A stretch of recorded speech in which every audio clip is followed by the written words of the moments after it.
And like people do need to prepare. Like there's a lot of people just like saying, oh, it's going to make as many jobs as it takes. Like there are going to be new positions. Like there's no doubt about that. But like it's not going to come close to the amount that get taken. And like, I'm glad all of you are here and taking it seriously because this is going to become super serious. Like it already, I don't think that the typical person has any kind of clue on what's coming.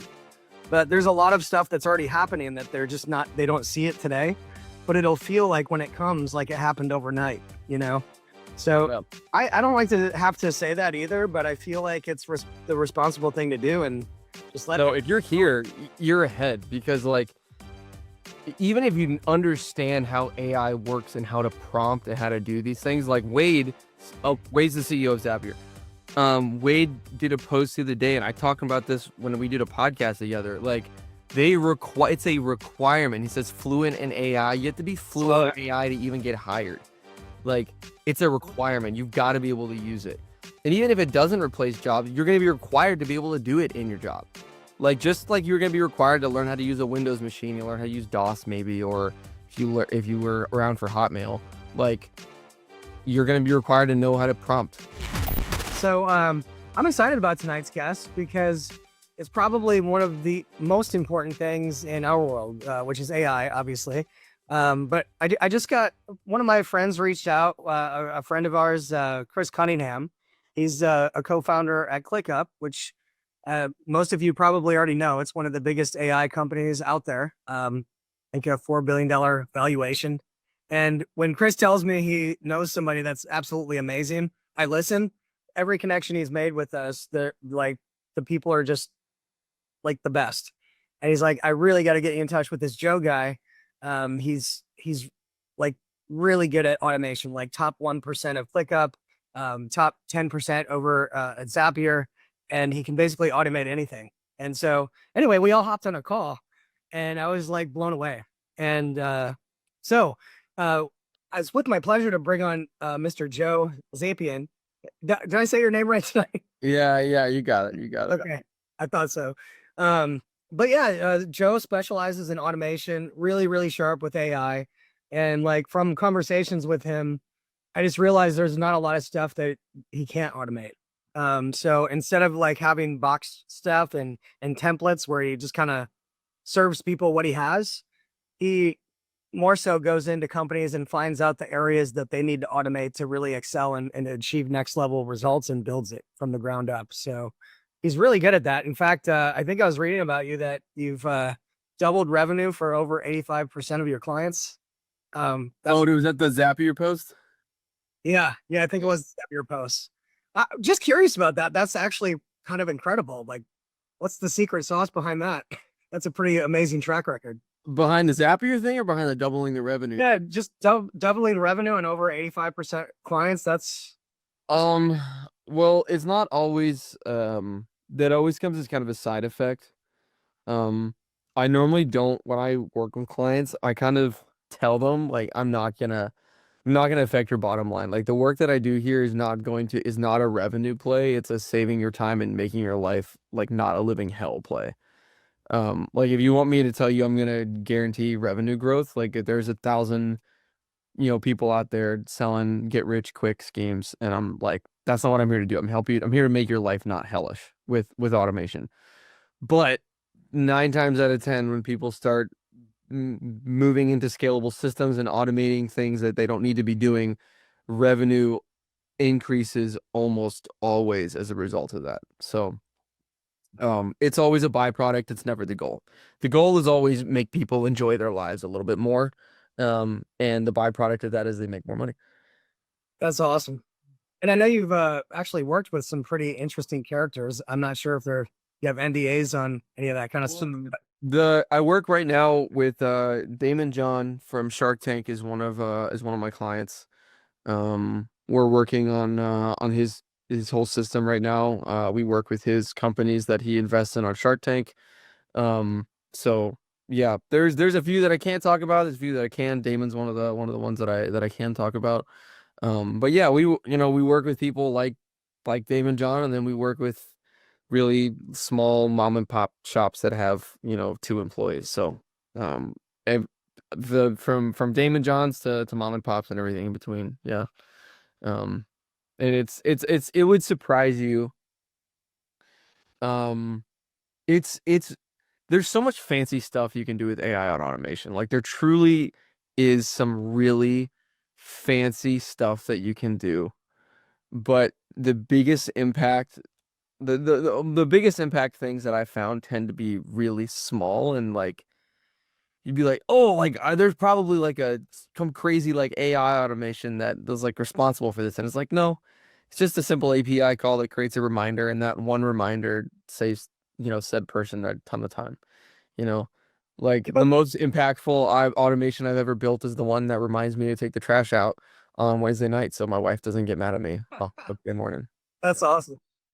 Well, Um, speaking of which, like, because a lot of people on here probably I know are kind of new to like the type of automations you do. Like, what would you say, just typically with the people you've worked with, are kind of the overlooked automations that you're like, you find the hidden gold? You're like, man, if you just did this stuff, like, it would tremendously like help your business.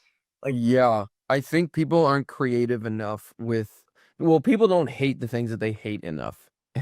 And their imaginations are they have limiting beliefs. So, um when I'm talking to somebody about AI and automation and like building their processes or like automating their business, I'm asking a lot of questions about what's your day to day like, and then what do you do, and then what do you do, and what are you feeling, and what are you thinking, and they'll throw this line at me where it's like, yeah, and then I throw that into the Google sheet, which like I know we can't automate, but like I have to do it, and then they continue on. I'm like, stop. Like who I didn't tell you we couldn't automate that. You said that. So it's pulling the things out of them where they take for granted that like, yeah, that's just not something that we'll be able to automate.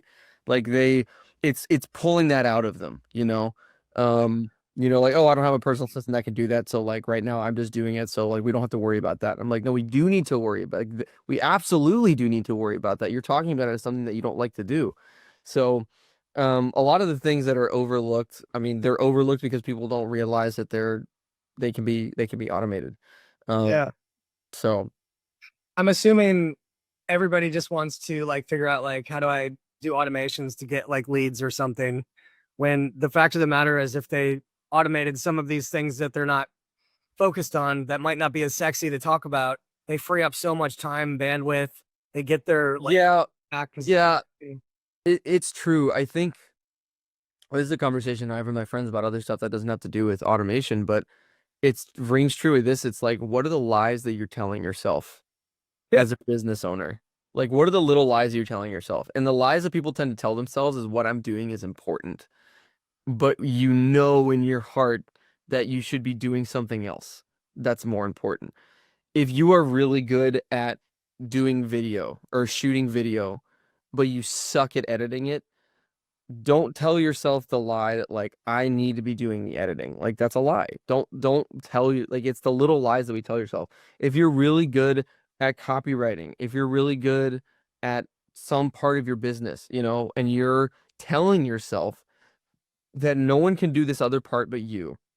Even though that you should be doing the high value thing, you're wasting your time checking boxes of things that an automation should be doing and another person should be doing. It's the little lies that we tell ourselves to make ourselves think that we're busy and we're getting stuff done when really we're not doing the thing that we're good at. Wow. Um, and we all tell ourselves lies all the time, right? But that's one in particular that's like, um, people tend to lie to themselves about what they need to be doing because their heart's telling them, I want to be creating art, I want to be doing this, I want to be selling, I don't want to be like wasting time on the tech stack, I don't want to be wasting time building the systems, I want to be selling. Good. Sell. Like we need to build the system that allows you to do what you're good at and not what you think you should be doing. Yeah. Interesting. What's up, Michael? Um, so like I know you've helped drive millions in sales for your clients. You worked with some big names, all kinds of different companies. I think you typically work with like more higher end companies, but you kind of worked with everybody. Oh, Yep. um, what would you say is like one of the client transformation projects that you're probably the most like proud of, and like kind of Yeah. with your Sure. specific? So On the spot with some of this stuff. no, you're good. You're good. There's a company that you may have heard of. It's called nightweave.com. Maybe some of you that you guys kind of we're all in the demographic. We're all like interested in AI. We're all nerds and stuff, right? So Nightweave makes actually, I think I have mine right here. Nightweave makes the best cloaks in the world. They make cloaks. All right, there's the label, okay? So the owner of Nightweave, his name's Chris Claflin. He's a very good friend of mine, a brilliant content creator, has over 1 million followers, almost 2 million on TikTok, hundreds of thousands on YouTube. Very, very sharp guy, but he launched Nightweave and they had this kind of meteoric rise. Okay. He made a video. There's a lot to be learned from this, but he makes all kinds of content. He does newsjackings. He'll do news stories. He'll do stories about Lord of the Rings. He'll do lots of different types of content. And he does this one piece of content one day where he's wearing a cloak and he's like, hey, this is like my wife made me this cloak when I was in college because I was a track runner and like I didn't want to wear a parka, blah, blah, blah. He does a video about this cloak and he's like, she thinks nobody would buy these, but I think people would buy these cloaks. Like, if you think you would want one of these, like, throw your name on this list.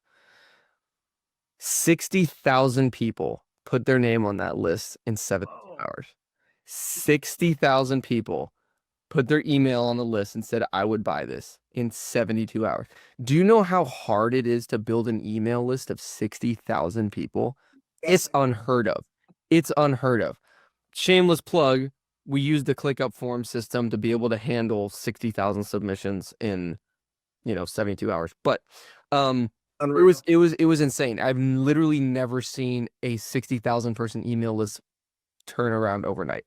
So Chris is in this position where he has no product and he's got 60,000 people that want to buy it. So he's got to make it. So over the course of 3 months, he finds a manufacturer, he gets the patterns done, they start making them, and he starts selling the cloaks. And he sold like millions. That's crazy. And these are $200 cloaks. They're not inexpensive. They're really high quality cloaks. And so he has a team. It's Chris, and he has like 3 people that work for him, and like 2 of them work in the warehouse. And we're talking about a multi-million-dollar business that it didn't exist 6 months previously. So you go like, this is every entrepreneur's dream, right? You go from 0 product or sales to millions of dollars in revenue in less than 6 months.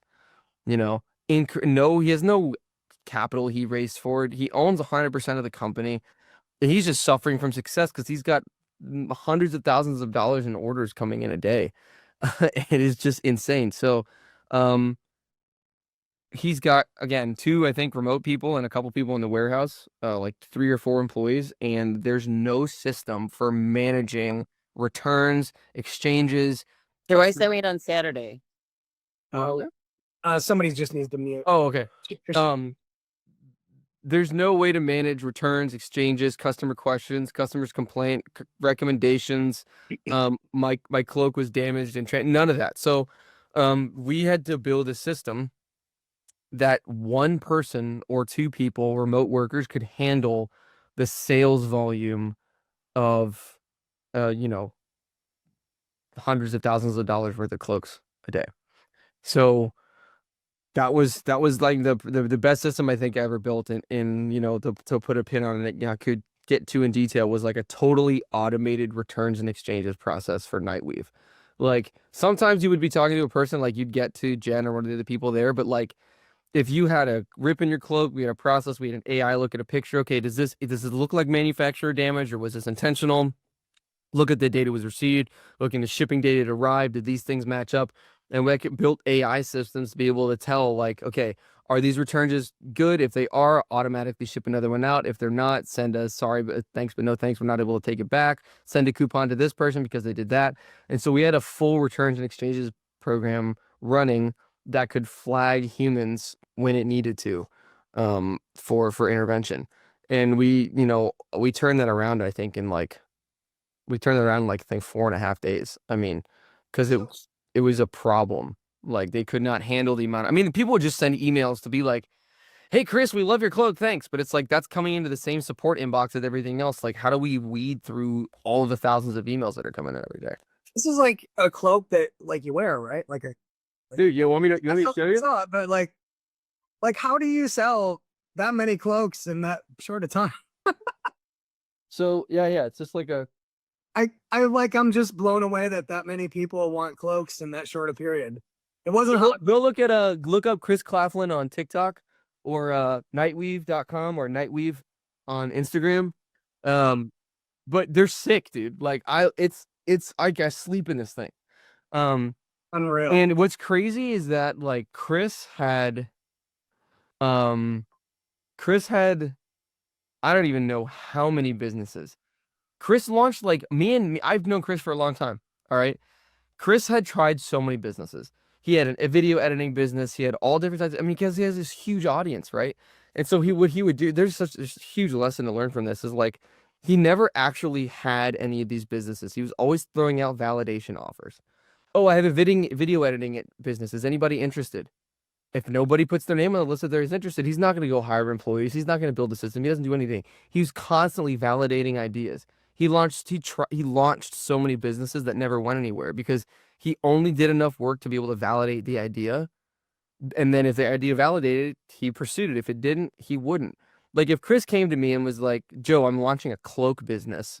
I'd be like, dude, you'd be lucky to do a couple $100s a month. Who's buying cloaks for $200? That's what I thought at first. But he's just like, I'm just going to make content about it.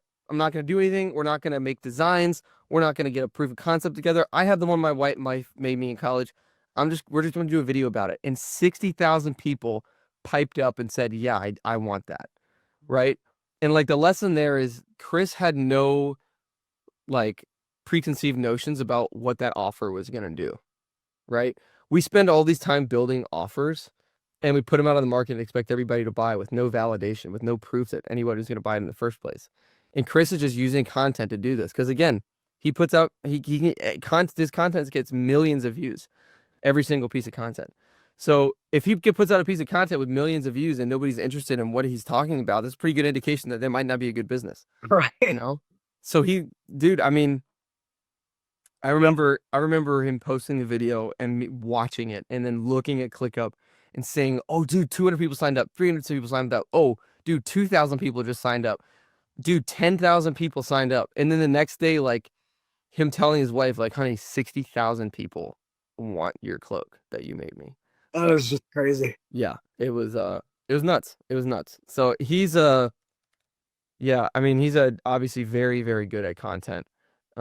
Extremely, extremely talented. But the story of Nightweave was very interesting. And they were able to like keep growing. Like we put an AI bot on their website that we trained to answer questions, and that's doing sales now. So when it comes on the website, people are there long enough. If they click a certain thing, it'll be like, oh, hey, weary traveler, like we saw you were looking at this. If you buy these two things that were already in your cart, we can give you this discount. And so like we increased sales like 30% the first months of the AI bot, but we double the revenue once we put the automated systems in place because they could actually handle, the inbound. So yeah, I mean, I could talk about Nightweave for hours. No, that's a great story. It's one of my favorite stories to tell. I kind of want one now. I gotta be honest with you. I am a sun cloak also. I'm getting one for Florida. The Florida sun here. Yeah, look, I'll get you guys. I'll get all the real AI people to hook up if you guys want a special discount. I mean, I built I can go in their store and change the discount. I create a coupon code, so. Oh, heck yeah. I can do that for you if you want it. But they're sick, man. This is the version. This is Gen 1. So the ones you guys will get will be much better. But nice. Waterproof ones, sun cloaks. These are awesome. Yeah. No, they're sick, man. And like I said, it was crazy because he was just out of nowhere, man. He was making content. Like you go on his page, he just story tells, man. And I remember one time me and him were talking because we owned a business together at one point, and there was some guy that was like, you can't, like, content, you just can't make anything go viral. And Chris is like, I can make anything go viral. And they're like, make pineapples go viral. He did a video about pineapples that went super viral, just talking about pineapples and like interesting things about them. And he can storytell around anything. And then he did the cloak video and his whole life changed, Listen, did you buy them from that company? I was telling Melissa said I bought capes and masks. Anyway, well, so you're kind of in the trenches with all this stuff, just like we are. Like you're probably more on the automation side than we are, but you're deep in AI, deep in automations.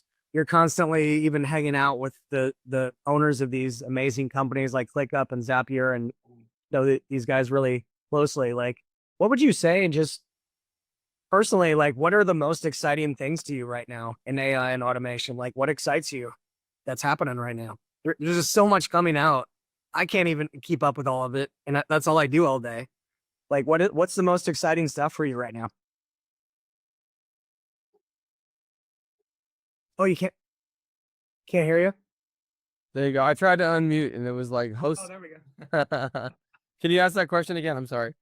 Yeah, like I was just saying, you're really deep in this stuff. Like, you're hanging out with the owners of like ClickUp and Zapier and all the people in the automation and AI space. And this is what you do daily, just like us.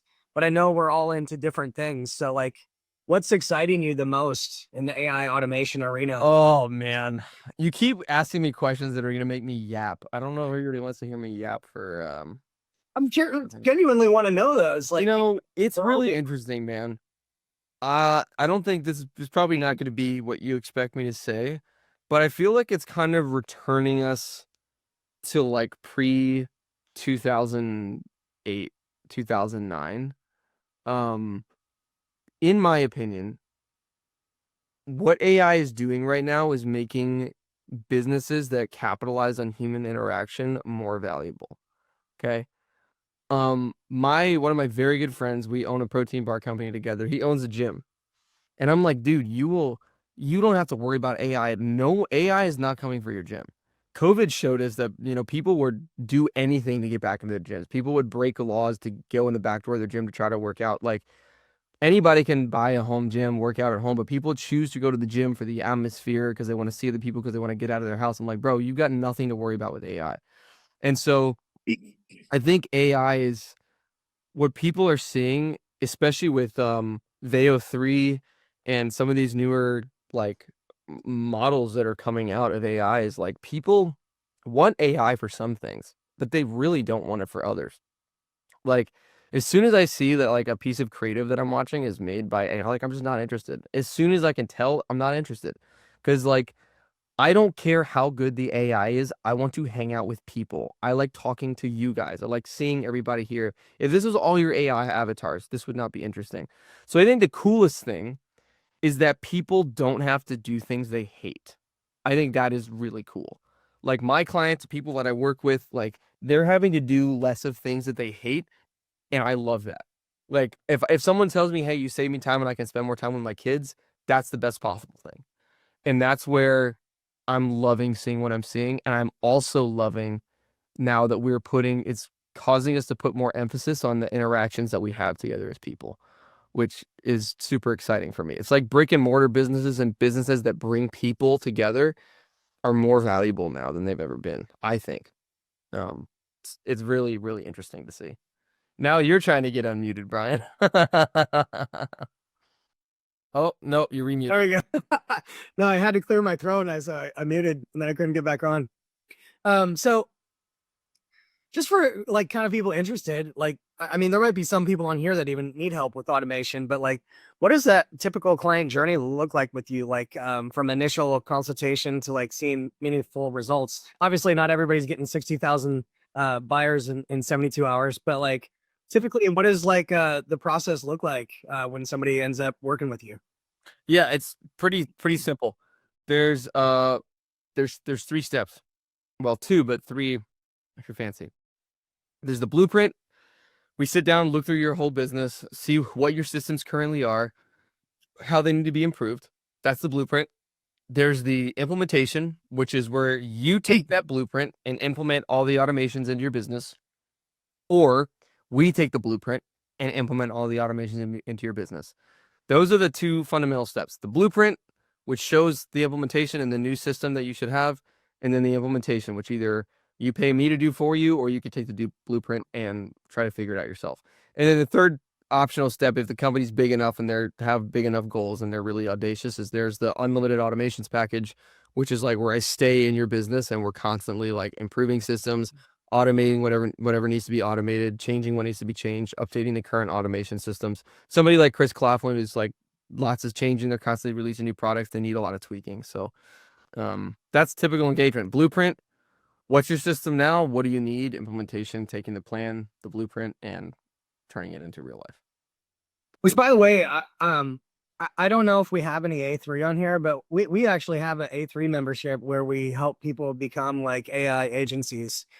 Joe's one of the vendors inside of that company that's partnered with us that he actually does automations for their clients and cuts you guys commissions. So if you're in A3, you might not know that already. If you're not, Very aggressive positions. yeah. Yeah. And if you, for those of you that just, hey, you want to reach out to Joe and get automations done in your company, is SmartClick your main site? SmartClick.systems. Yep. Yeah. So you can reach out to Joe there, but Joe's going to be attending our event in Orlando, talking about some amazing stuff. I don't know if you're sharing what you're talking about at all or yet or not, but not yet. Yeah, it's definitely obviously going to be along the lines of his expertise, which falls in AI and automations and things like that. So you guys will definitely get to hear from one of the best. I asked you like what really excites you with all of this stuff, and I'll shut up in a minute here, but I'm just curious. I'll let the audience ask you some questions.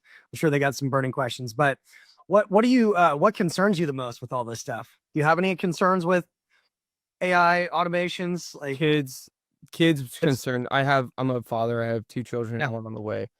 I'm always incredibly concerned with, if you go on my social media, you go on my LinkedIn, you go on my Facebook, my kids' faces are not anywhere. You might find one really old from my wife with our first, but like that's my immediate first concern is like children who are on or chronically online are in a severe danger, like grave danger. That's the first thing. That's very concerning. Outside of that, I'm not really, there's not a whole lot I'm really concerned about. I think there's some concern around, like, what's this going to look like with politics when people can just generate video without labeling it as AI. I think a lot of people are going to lose their jobs. But I don't know. My brain is like, most of us here are entrepreneurs, right? So like you get really good at anytime something negative comes in your head, you got to spin it out positive before it leaves your brain. Yeah. So the part of me that's like, okay, it is going to take a lot of jobs. Yeah. And it's going to be a very scary time for a lot of people. We are going back to, writing with pen and paper in classrooms, which is amazing. We're going back to in-person sales, which is amazing. Hard skills, welding, owning gyms, owning restaurants, things like that are still very valuable and are going to have a lot of market draw. So I think we're going to kind of, again, roll back a little bit where eyewitness testimony is more important because we can't trust the AI video. Interaction with people is more important. But yeah, I mean, there's definitely some concerning stuff around keeping kids safe. Outside of that, a lot of people will lose their jobs, I mean, here's the thing with that. Like, I don't like to have to say that, but I think it's like irresponsible not to. And like people do need to prepare. Like there's a lot of people just like saying, oh, it's going to make as many jobs as it takes. Like there are going to be new positions. Like there's no doubt about that. But like it's not going to come close to the amount that get taken. And like, I'm glad all of you are here and taking it seriously because this is going to become super serious. Like it already, I don't think that the typical person has any kind of clue on what's coming.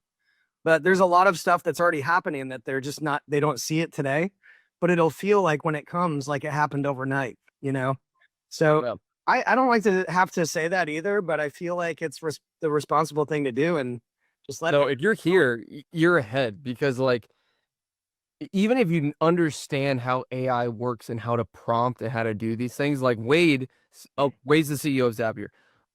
Wade did a post the other day, and I talked about this when we did a podcast together. Like it's a requirement. He says fluent in AI. You have to be fluent in AI to even get hired. Like it's a requirement. You've got to be able to use it. And even if it doesn't replace jobs, you're going to be required to be able to do it in your job. Like just like you're gonna be required to learn how to use a Windows machine, you learn how to use DOS maybe, or if you were around for Hotmail, like you're gonna be required to know how to prompt, you know, Yeah. understand what these LLMs are capable of. So even just being here, you're like way ahead of the curve. Because what's crazy is there's people walking around at the grocery store that have never touched ChatGPT before. They've Yeah. never touched it, you know. Or they're saying things like, it'll never bother me because I'm a welder, when at the same time they're launching bots that are engineers and welders right now. Or Yeah. I build cars, it's not going to affect me. Meanwhile, BMW has a bunch of robots building their cars in Germany right now. It's like, Dude, robots. I was a McLaren technician before I worked in software. I worked on McLarens, and I can tell you, robots build cars way better than people do. I will take a machine built car over a hand built car every day of the week, dude. So, for those of you that joined late, by the way, Joe is going to be speaking at the event as well. We have an awesome lineup, but here's the links, because the room block, the first one, is going to be up tomorrow at some time, and I don't even know the time of the day. And you can still get a room. It's just you're not going to get the discount. I want to say like it's like 160 or 70 or something like that with the link. Without it, I think it's like 270 or something now. Don't quote me on the numbers, but it is a big difference, whatever it is. So that's the first link. The second one is just to sign up for the event, if you haven't gone. I'm going to open it up for questions now, though, since we have Joe on here. I've been asking all the questions. France, I don't know if you have some too, but does anybody have any questions for Joe? Like, this guy literally is one of the best automators in the world. He knows this stuff inside and out. You have any questions on automation or AI? Let's see. Let me go back a little bit too. We may be recording the event. It's not going to be live stream though, Noah. So yes, we probably will record it. I don't have any idea on when that would come out. But we will not be live streaming this one. Let's see. Any questions? I'm going to go back up real quick. Make sure I didn't miss any. How to keep your children safe? Don't give them access to technology. Simply don't. I mean, my kids only use the stuff when I'm sitting right there. I was in the newspaper often as a child. What's the difference? We will do as much work leveraging ourselves more. Let's see here. What's your most challenging project? From asked. I mean, Damon's is pretty challenging. What's my most challenging project? I did a series of automations for a public adjusting company that handles insurance claims. And my automation had to dynamically do accounting on just incredibly complicated insurance claims with hundreds of line items. Very boring stuff. That's probably the most complicated one that I had to do with. Like, oh, how much is the contractor owed? How much is the public adjuster owed? How much is the homeowner owed? Did the insurance company overpay? Did they underpay? How much did they underpay by? What was the mortgage company? Does the mortgage company need to endorse a check? Okay, mail the check to the endorsed. Craziness. Insurance is absolutely a mess. Gloria asks, how'd you get started? What were the major stepping stones you took to become the professional you are today? Yeah, I think I talked a little bit about this on the A3 call, but you guys all know 10 times more about technology than I did when I got started. I was a technician for McLaren, and I was a professional skydiver. Those are the things that I was doing. I was skydiving on the weekends. I was working on McLarens during the week, and that's all. Yeah, I mean, that's how I made a living. I always worked with my hands. I knew Control Alt Delete on a computer, and that was it. And I had to use Zapier for something because I had built a little bit of a following on TikTok, and I was connecting something, and I was like, whoa, this is really cool.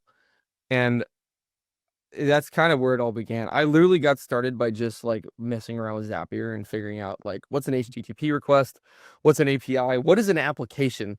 We use the word all the time, but what actually is an application versus a website? And it was just lots of asking questions and answering them, and realize that like I thought about things systematically, kind of already the way that software laid itself out the way a software engineer thinks about things. I kind of already had that thought process. That's how I thought about building cars. That's how I thought about fixing cars.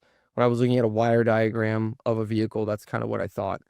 So I just realized that I kind of had similar thinking systems to the way that I needed to be able to build software. But it was a very humble start. I mean, I was building zaps in my 2001 Lincoln Town car because that's where I lived. So you're really good at Zapier. I think you had more zaps in a month than anybody else in the entire world, which is crazy to even say that. What like led you to Zapier? Like what was the big interest? was simple. I mean, I know they're huge, but like Yeah, it was simple. They integrate with everybody. They were one of the initial iPass solutions. So an iPass is like a make.com or Nathan or Workato or Zapier. They're all iPass solutions. And it was just simple. Like I could understand the logic of what was happening. When I opened Nathan, I was just like I don't think Nathan was around them, but it was just so discouraging. It was very confusing. I immediately felt stupid. Like my biggest problem was that I thought that I was stupid. I really believed that I was stupid and that I couldn't learn this stuff. But Zapier kind of like it allowed me to have these little wins where I would connect something and I'd get the little green check, and it was very addictive. And so I just stuck with Zapier. I ended up meeting some of the people that worked there. I reached their customer service was amazing. Their team was amazing. So I've just stayed with them. My clients love them. Can you do more in Nathan and Make? Technically, you can, but like I do a lot of business. The people that I work with prefer Zapier because when I build them a system and give it to them, they can actually go in and kind of understand what's going on. If I build them a complicated automation stack and Make, good luck, like for them ever being able to decipher anything that I've done. So I like using Zapier because my clients use Zapier, and my clients are the ones that pay me money. So I'm going to do what they prefer. and you got some big paying clients. Yeah. Funny, Christina asked, why do you hate Asana? Why do I hate Asana? I don't like. I forgot who said it, but a while back there was somebody said, my dad said it to me, or somebody said it's like, don't give money to people that hate you, right? I feel that about like don't use software, like don't use people's software that hate you. Asana hates their customers. Like they're a publicly traded company. They move like a cruise ship, not like a speedboat. Like it takes them forever to release new features. Like they have basic project management features that every other sub platform has that they just won't do because they're like, people give us money. We make subscriptions every month. We don't care about making the platform better. They're slow to AI. They're slow to everything, literally just because they can be. Like they don't love their customers. And so I hate them. I'm not, this shirt doesn't say number one Monday hater. It doesn't say number one Jira hater. It says number one Asana hater because they do not care about their customers. I just don't think they do. I've had to switch over A-list celebrities from Asana, and it was the most painful thing I've ever had to do. Asana has caused me much, much grief. I can see you bought the sweatshirt to prove it. I made this sweatshirt. It's my company's sweatshirt. That's even better. I bought it for my employees and I give it to my clients. Yeah. That's hilarious. All right. So Thomas asks, have you ever built out automations to use in real estate management? Oh yeah. Depends on, I mean, real estate management is such a broad term. I mean, we're saying saying I work in real estate, saying like I work in tech. You know, are you a land developer? Are you a flipper? Are you a real estate agent? Are you a like contractor that works for a flipper? Are you a wholesaler? Long story short, yes, there's lots to do in real estate for sure. How can you, Susan asks, how can we implement an automation process if one of the platforms as part of the process does not have an API? There's ways to do it. So there's something called robotic process automation, which uses interfaces to automate. So instead of using an API to use Instagram, you would have a bot physically go to the website, log in with your credentials, and perform a set of actions and return a set of data. That's robotic process automation. It's very expensive. But there's a lot of ways. There's a lot of sneaky ways to do it. It depends on the platform. Depends on the platform that doesn't have the API. Because sometimes they don't have an apparent API, but you can like get access to a closed API that they have if you do enough digging. Katie is asking, what are surprising things a business owner can do on the administrative side with automation or agents, perhaps specifically for a real estate investor? On the administrative side, I would say something like email GPS. That's something from where's the Dan Martell's book there, Buy Back Your Time. But like in my experience, real estate agents and for a lot of people that work in any kind of sales, their inbox is just like bogged down with stuff. So one of the things that's really important is like what are the things you actually need to do today and did you do them? Like I'm guilty of this. I'm sure everybody is. You feel like you have a lot to do. You sit down on your computer, you sit down doing whatever, and you're trying to remember and execute on things, but there's so much to pick from. What are the 5-10 things you need to do today? And at the end of the day, did you do them? And email tends to just be this ogre that sits in the corner and taunts you because there's just so much crap in there. The second you open it up, you get pulled away from the thing that you're doing. There's another task, there's another response. So you need a system that is this a listing request? Is this a lead? Is this a contractor that's telling me I'm late? And not manage that. You need an email GPS that takes your email and routes it either into like a ClickUp list or a set of lists that like, here's tasks from my email that are high, low, and medium priority.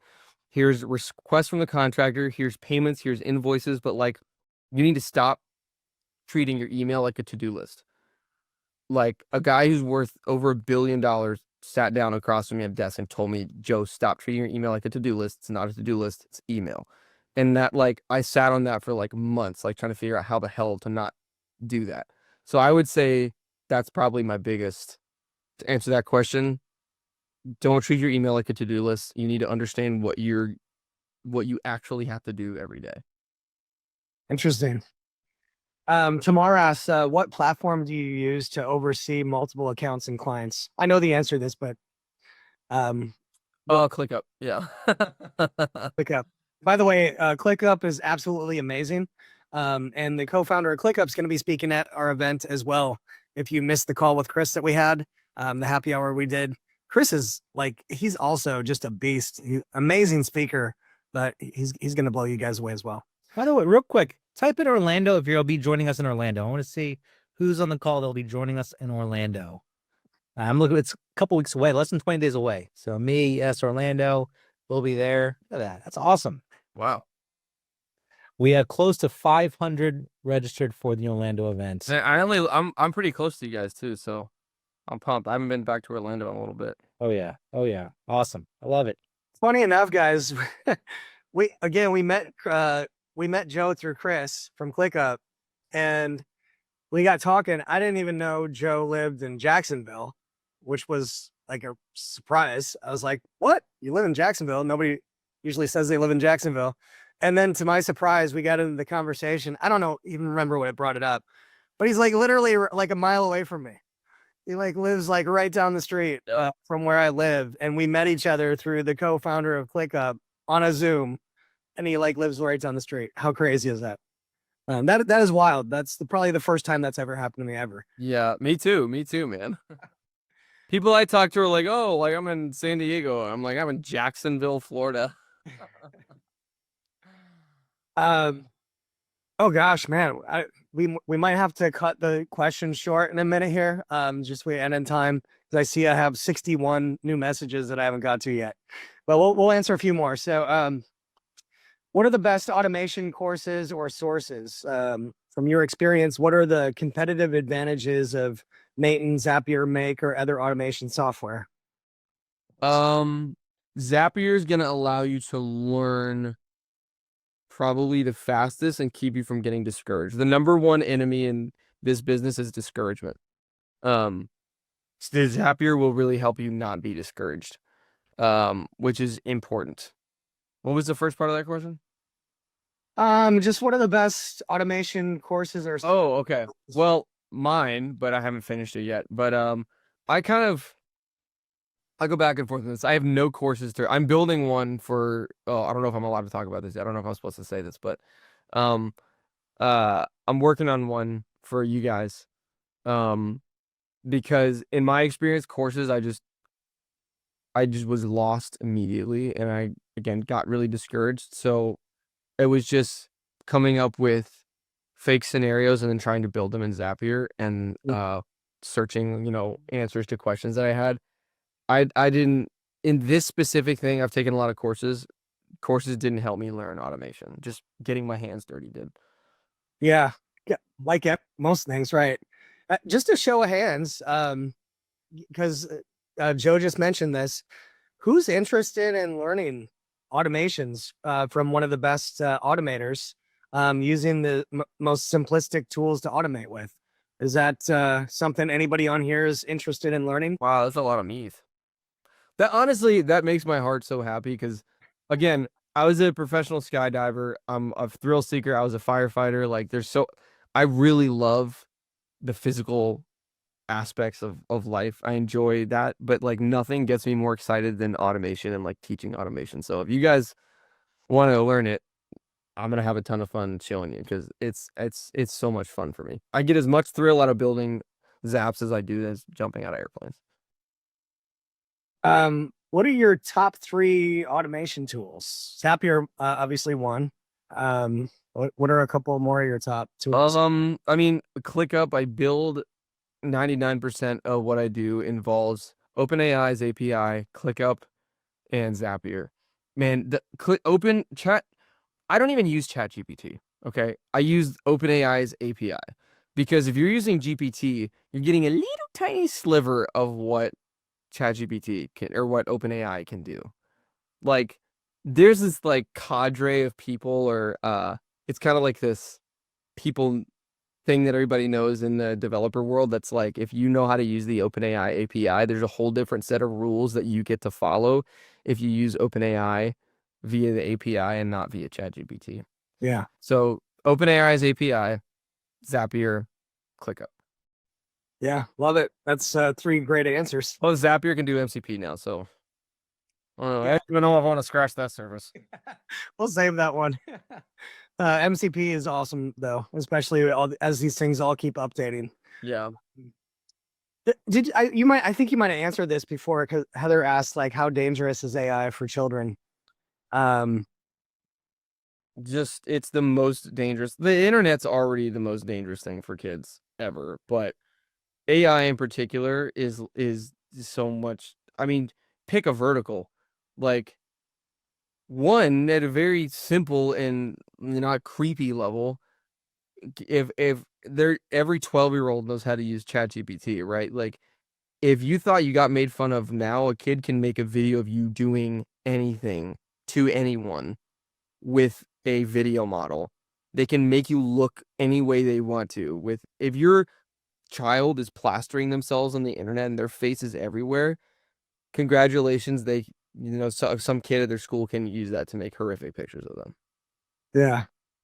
It's and they get like, children are not meant, 15-year-olds even are not meant to have the entire world of information open to them. Like, there's things that you should, like, if you go to GPT, it will give you an answer, whereas your mom and dad might be like, hey son, like, I'm going to give you the answer that makes sense for the age that you're at. GPT, Google doesn't know how to answer. It's just going to give you the answer. You know what I mean? Yeah. It's so unbelievably dangerous. Social media is arguably as dangerous or more dangerous than an AI, but particularly bad. I mean, if someone wants to, it's just really, yeah, it's very dangerous. A lot of access. He's asking, I have a Facebook page with millions of fans strong. Is it better to use Nathan to automate the meme creation and posting process with feedback loop? Or some other way? Can you ask the question again? I stopped listening after meme creation. It's I have Facebook pages with millions of fans strong engagement. Is it better to use Nathan to automate the meme creation and posting process with feedback loops, or go high level, or some other way? I don't even know how you would use go high level to do that. I would say you could probably build it in between. I mean, I would build it in Zapier, but Nathan could probably handle it too. Yeah. What are the A3 calls certification? George, our team can reach out about A3. Essentially, just in a nutshell, A3 is the ability to white label our stuff and let us help you create an AI agency. It is currently closed at the very moment. We will be opening it back up in the near future. If anybody has an interest in running their own AI agency and being part of A3, being able to use all of our presentations, sell our stuff, sell Joe's automation stuff, and all that kind of stuff, basically run a full-blown AI agency. Put your change the button, the 2 down there to can you even change it to host? Change it, find Francis on there. Is that under your name, Francis? Yeah, Francis. I don't know. Yeah, look up Francis and just DM him interested, and we will get the info to our team to reach out to you and talk to you about that. We can put you on the wait list. Let's see. This is fun, man. I love this. This is great. Yeah, I sit in my office all day and talk to people who don't particularly care about this stuff. So I love hopping on and talking with people that are excited about AI, automation AI. It's such a fun world that just keeps delivering every single week. There's literally not a week that goes by that there's not something new in this world. yeah. Are you blessed with ADD, aka squirrel syndrome? That's my biggest challenge. My wife would probably tell you that I am. Yeah. Let's see. We'll take maybe 2 or 3 more here, and we'll wrap up for tonight. Appreciate you guys all hopping on. Appreciate you hopping on, Joe. Yeah. Last minute. I asked Joe this morning. I'm like, you want to hop on a call tonight and hang out during the happy hour? So I knew you guys would like to hear about what he has to talk about, because Yeah, I'm sure my wife is very happy that somebody else is having to hear about automated nonsense. Somebody else can talk about AI. what are the most exciting trends or innovations you see shaping your industry in the next 3 to 5 years? It's a big question. I mean, it's almost hard to tell that far out with the way things are going. It's just Yeah, 3 to 5. Try like 3 to 5 weeks, man. right. MCP is certainly interesting. I think trends though, building your own stuff is definitely the biggest and most interesting trend. And we're seeing this collide between, like, you can vibe code your own CRM and yeah, you can vibe code your own CRM, or you can use ClickUp. And it's super interesting, right? Because you just build it yourself. You can just build your own application and do it yourself. It's like, okay, do you change your own oil? Every single person in this call is capable of changing your own oil. Why do you go to Valvoline or Express or wherever? Well, there's a lot of reasons, but one of the reasons is that they have a system that works every single time. When something goes wrong, you don't have to worry about it. Like, what I always tell people, like, don't build a SaaS company, because you think you want to have a SaaS company, and then you own a SaaS company and you realize that owning a SaaS company is horrible, because you got to do the engineering, the customer service, the sales, the marketing. And so when you're building your own product, remember, are you changing your own oil because you like to change your own oil and because it's actually efficient? Or are you just changing your oil because you can, but you should be inside running your business? Like, if your business is, if you own a restaurant, why the hell are you outside changing the oil in your car? Because I can do it? Like, yeah, obviously you can do it, but like, you're a restaurateur, you don't need to be changing your own oil. So the trend I'm seeing right now is like, vibe code anything, build your own app. Like, sure, but is that what you should be doing? Or you want to handle the bugs? Do you want to handle the feature improvements? Do you want to handle the hosting? Do you want to handle the product improvements? No, just you need to find the best software. So that's like the most interesting trend that I'm seeing right now, is the build everything yourself trend. Because it's the same with, it follows like nothing is original. This is all, it's same with your car. It's the same with working on your house. Can you fix your toilet? Yeah. Should you be fixing your toilet or running your restaurant? Probably running a restaurant. It's the same thing. Yeah. What would you say about, like, I think there probably is a case for vibe coding for like making simple like lead magnets. Sure. Yeah, definitely. Absolutely. Definitely for things like that. Absolutely. Yeah. In fact, actually, I meant to tell you this, Joe. So Joe did an introduction with another gentleman, Riley Brown. I talked to Riley today, by the way. Oh, you did good. Yeah. Good. Yeah. So he's probably one of the best vibe coders that I've ran into. I've watched his stuff for a while now. He's going to be coming on and teaching a vibe coding training about how to build simple apps, like literally not knowing anything about vibe coding. Riley's like the #1 voice on this too, by the way. He's very intelligent. He's really good. And in fact, he built an app to do it, to make mobile apps. And they just actually raised their first round, 9 million funding to launch this thing. So we have just some amazing stuff coming up, guys. I can't wait. But it looks like it's about 9 o'clock. So I don't want to keep you all night, Joe. I want to tell you, one, I'm very excited that you're going to be speaking at the event. I can't wait to watch myself. It's one of the sessions I'm the most excited about.